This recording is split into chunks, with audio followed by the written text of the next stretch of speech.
સ્વાગત છે વિદ્યાર્થી મિત્રો મેથ્સ બાય કાકા સર ચેનલમાં.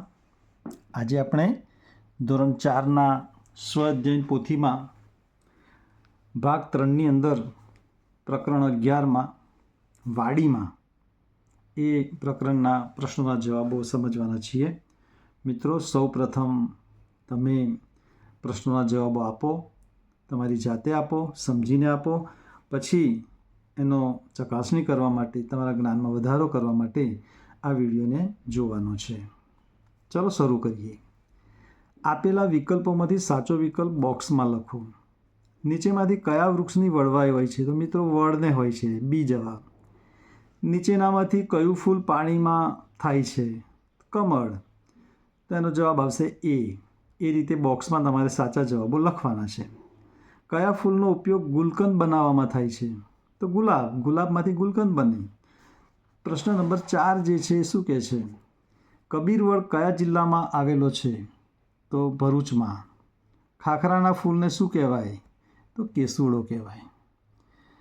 સામાન્ય રીતે વનસ્પતિનો કયો ભાગ જમીનની અંદર હોય છે? તો જમીનની અંદર શું હોય છે? મૂળ હોય છે. તે જ રીતે પ્રશ્ન 7 જોઈએ.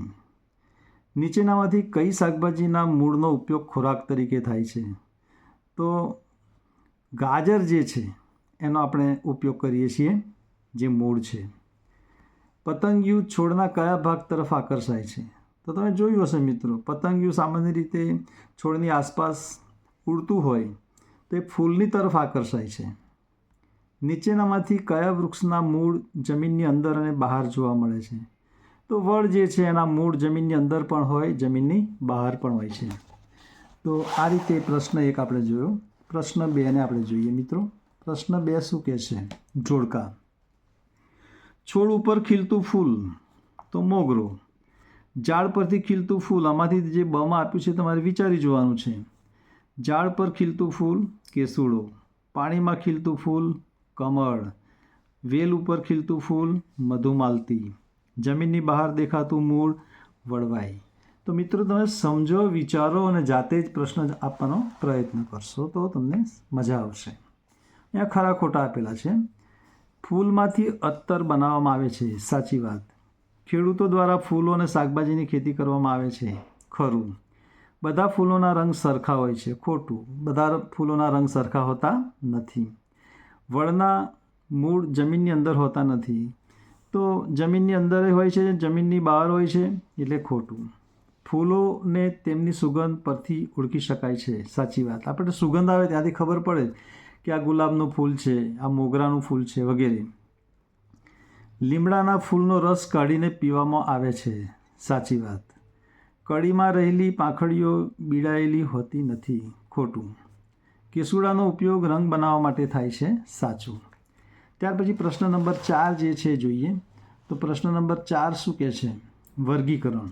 અહીંયા જે લિસ્ટ આપ્યું છે, ગુલાબ, બટાકા, દૂધી, ગલગોટા, ચંપો, આ બધું જે છે એમાં શાકભાજીમાં શું શું આવે અને ફૂલમાં શું શું આવે? તો તમે જોશો તો સૌથી પહેલાં ગુલાબ જે છે એ શાકભાજી નથી, ફૂલ છે, તો એમાં લખો. પછી બટાકા, તો એ શાકભાજી છે, તો એમાં લખો. એ રીતે અહીંયા શાકભાજીની અંદર બટાકા, દૂધી, ભીંડા, ગાજર, કોળું. ફૂલની અંદર ગુલાબ, ગલગોટા, ચંપો, જાસૂદ, કમળ, એ આપણે લખી શકીએ છીએ. મિત્રો, આગળનો પ્રશ્ન જોઈએ. પ્રશ્ન નંબર 5. પ્રશ્નમાં 5માં જવાબો આપવાના છે. તો તમે તમારી રીતે વિચારીને તમારી ભાષામાં લખવાના છે. તમે કયા કયા ફૂલો જોયા છે? મિત્રો, તમે જે ફૂલ જોયા હોય એનું લિસ્ટ બનાવો તમારી જાતે. દાખલા તરીકે સામાન્ય રીતે આપણે ગુલાબ, મોગરો, કમળ, જાસૂદ, કરેણ, ગલગોટા, જુઈ, ચંપો વગેરે ફૂલો જ્યાં ત્યાં આપણને જોવા મળતા હોય છે. જમીનની અંદર થતી શાકભાજી કઈ? તો જમીનની અંદર શું થાય?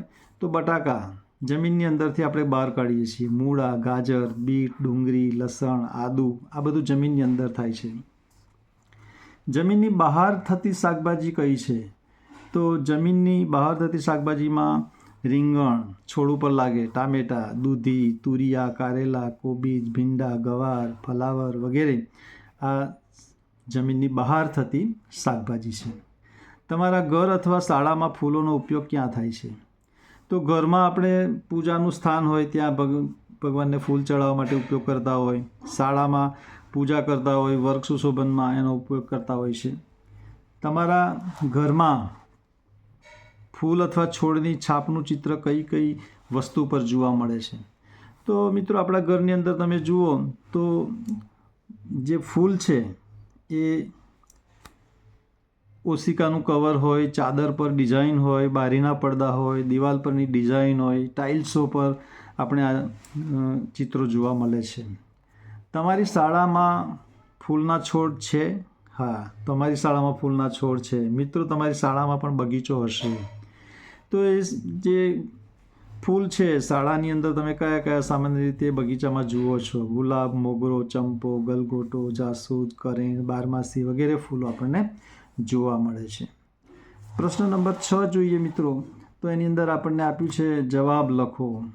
સુશોભન માટે વપરાતા ફૂલોના નામ. સુશોભન માટે આપણે કયા કયા ફૂલ વાપરીએ? ગુલાબ, મોગરો, કરેણ, ચંપો, જાસૂદ, ગલગોટા. આ સિવાય પણ અન્ય ઘણા બધા ફૂલોનું યાદી બનાવી શકાય જેનો ઉપયોગ આપણે સુશોભનમાં કરતા હોઈએ છીએ. તમે ફૂલોને ક્યાં ક્યાં ઊંઘેલા જોયા છે? તો ફૂલોને સામાન્ય રીતે તમે ક્યાં ક્યાં જોયા છે યાદ કરો. તો બગીચામાં જોયા હોય, શાળાના મેદાનમાં જોયા હોય, ખેતરમાં, ઘરના વાડામાં, મંદિરના ચોગાનમાં પણ ઘણી વખતે ફૂલ છોડ રોપેલા હોય છે. આવી જગ્યાઓએ આપણે ફૂલ છોડ ઊંઘેલા જોયા છે. એ રીતે પ્રશ્ન નંબર 3 છે મિત્રો, એનો જવાબ આપણે આપવો હોય તો શું છે? કડવો સ્વાદ ધરાવતી શાકભાજી. તો તમે જાણો છો કારેલા તમને ભાવતા નથી, બરાબર ને? કેમ કે કડવા છે. પણ કારેલા, મેથીની ભાજી, આ બધા શાકભાજી કડવા સ્વાદમાં હોય છે. આપણે કયા કયા મૂળનો ઉપયોગ ખોરાકમાં કરીએ છીએ? તો ગાજર, મૂળા, બીટ, શક્કરિયા, આદુ આ બધા જમીનની અંદર થાય છે જે મૂળ સ્વરૂપે હોય છે. વળવાઈ એટલે શું? તમે એનો શું ઉપયોગ કરો છો? તો વળવાઈ વળનું મૂળ છે અને વળવાઈ આપણે લટકીને હિંચકા ખાઈએ છીએ, એનો આનંદ મેળવીએ છીએ, બરાબર? તો પ્રશ્ન નંબર 7 જે છે પ્રોજેક્ટ વર્ક છે. તો નીચે આકૃતિ આપી છે, 2 કૂંડા આપેલા છે. કૂડામાં માટી, જ્યારે બીજા કૂડામાં માટી પર પ્લાસ્ટિક અને પછી માટી નાખી છોડ વાવેલો છે. તો બંનેનો ડિફરન્સ શું છે તમે જુઓ અને એના ઉપરથી પ્રશ્નોના જવાબો આપણે આપવા હોય તો શું કહી શકાય? કે શું બંને છોડ પર પાંદડા ઊંઘેલ જોઈ શકાય છે? તો કે હા, દેખાય છે. કોઈ છોડ પર કળી કે ફૂલ બેઠેલા દેખાય છે? તો કે હા. બંને પૈકી કયા છોડનો વિકાસ વધુ છે? તો માટીમાં જે છે એનો વિકાસ તમને વધુ દેખાશે. કયા છોડના કૂંડામાં પાણીનું શોષણ વધુ જોવા મળે? તો માટી છે એમાં પાણીનું શોષણ હંમેશા વધુ થતું હોય છે. પ્રશ્ન નંબર 8 જે છે જોઈએ, તો બગીચામાં ફૂલો ન તોડવા એવું બોર્ડ લગાવેલું હોય છે. એ શા માટે એવું? તો કે ભાઈ ફૂલોથી બગીચો શોભે છે, વિવિધ ફૂલોને કારણે બગીચો સુંદર દેખાય છે અને ફૂલો તોડવાથી બગીચો ઉજ્જળ લાગે અને બગીચાની જે સુંદરતા છે એમાં ઘટાડો થાય છે, માટે ત્યાં ફૂલો ન તોડવા એવું બોર્ડ લગાવેલું હોય છે, એવું લખેલું હોય છે. મિત્રો એ જ રીતે બીજો પ્રશ્ન આગળ આપ્યો છે, વૃક્ષો આપણને કઈ રીતે ઉપયોગી છે?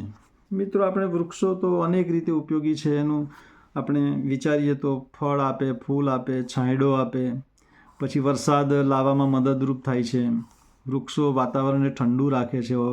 વૃક્ષો આપણને ઓક્સિજન આપે છે. આ રીતે એના અનેક ઉપયોગો આપણે લખી શકીએ છીએ. પવન અને ભારે વરસાદમાં ઝાડ શા માટે પડી જતા નથી? મિત્રો પવન અને ભારે વરસાદ હોય તો ઝાડ પડતા નથી. એનું કારણ કે ઝાડના જે મૂળ છે એ જમીનમાં વધારે ઊંડા છે અને જમીન એ ઝાડને મજબૂતાઈથી જકડી રાખે છે. તેથી પવન અને ભારે વરસાદની અસર તેના પર થતી નથી અને આથી પવન અને ભારે વરસાદમાં ઝાડ પડી જતા નથી. કૂંડાના છોડને રોજ પાણી આપવું પડે અને લીમડાના વૃક્ષને રોજ પાણી આપવું પડતું નથી. આવું શા માટે? તો મિત્રો કૂડાનો જે છોડ છે એમાં આપણે રોજ પાણી આપવું પડે, એનું કારણ શું? તો કે ભાઈ કૂડાની અંદર જે પાણી છે એનું શોષણ કૂડામાંથી જ કરવું પડે છે અને છોડના મૂળ પણ ઊંડા હોતા નથી. એટલે એ કૂડાના છોડને જરૂરી પાણી શોષણ કૂડામાંથી જ કરવું હોય છે ને એ કરી શકતા નથી. અને લીમડાનું જે વૃક્ષ છે એના મૂળ જમીનમાં ઊંડે સુધી હોય છે અને પાણીનું શોષણ સારી રીતે કરી શકે છે. એટલે આ તે કુંડાના છોડને પાણી આપવું પડે છે અને લીમડાના છોડને લીમડાનું વૃક્ષ કહેવાય એને રોજ પાણી આપવું પડતું નથી. ત્યાર પછી પ્રશ્ન નંબર 9 જે છે એની વાત કરીએ તો પ્રશ્ન નંબર 9 શું છે? તમારા મિત્રો, માતા પિતા કે દાદા દાદીને પૂછીને ફૂલ અને શાકભાજી વિશે ગીતની પંક્તિઓ લખો. મિત્રો, શાકભાજી અને ફૂલ માટેની તો પંક્તિઓ ઘણી બધી છે. અહીંયા આપણે નમૂના પ્રત લખ્યા છે કે મોગરાનું ફૂલ સખી મોગરાનું ફૂલ, શ્રીજીને વાલું સખી મોગરાનું ફૂલ, મારી વાડીમાં રીંગણી વાવી હોજી રે, એક ઝાડ સાથે ઝુમ્મખડે રાતા ફૂલ રે, ભમ્મર રે રંગ ડોલરિયો. આ બધી પંક્તિઓ પ્રચલિત છે. આ સિવાય અન્ય પંક્તિઓ પણ તમે શોધી શકો છો. અને છેલ્લો પ્રશ્ન છે મિત્રો, ખેતર અથવા બગીચાની મુલાકાત લો, મિત્રો સાથે ચર્ચા કરી એના વિશે લખો. તમે મુલાકાત લીધેલ સ્થળનું નામ, તો છાપ બગીચો. તમે જે બગીચાની મુલાકાત લીધી હોય એનું નામ અને સ્થળ લખવાનું છે. જોવા મળતા વૃક્ષો, આંબો, લીમડો, વડ, આંબલી, ગુલમોહર. જોવા મળતા ફૂલમાં ગુલાબ, મોગરો, બારમાસી, ચંપો વગેરે. પાણી આપવાની વ્યવસ્થા, તો ખેતરમાં પાણી આપવું હોય તો આપણે ધોરિયા દ્વારા આપી શકીએ, ટપક સિંચાઈ પદ્ધતિથી પણ આપી શકીએ. તમને શું ગમ્યું? તો આ બગીચો જોવા તમે ગયા તો એમાં તમને શું ગમ્યું? તો કે બગીચાના સુંદર છોડ અને વૃક્ષો મને ગમ્યા. તો મિત્રો, આ રીતે આપણે ધોરણ 4ના સ્વ અધ્યયન પોથીની અંદર ભાગ 4 જે છે એના પ્રશ્નોના જવાબો જોયા.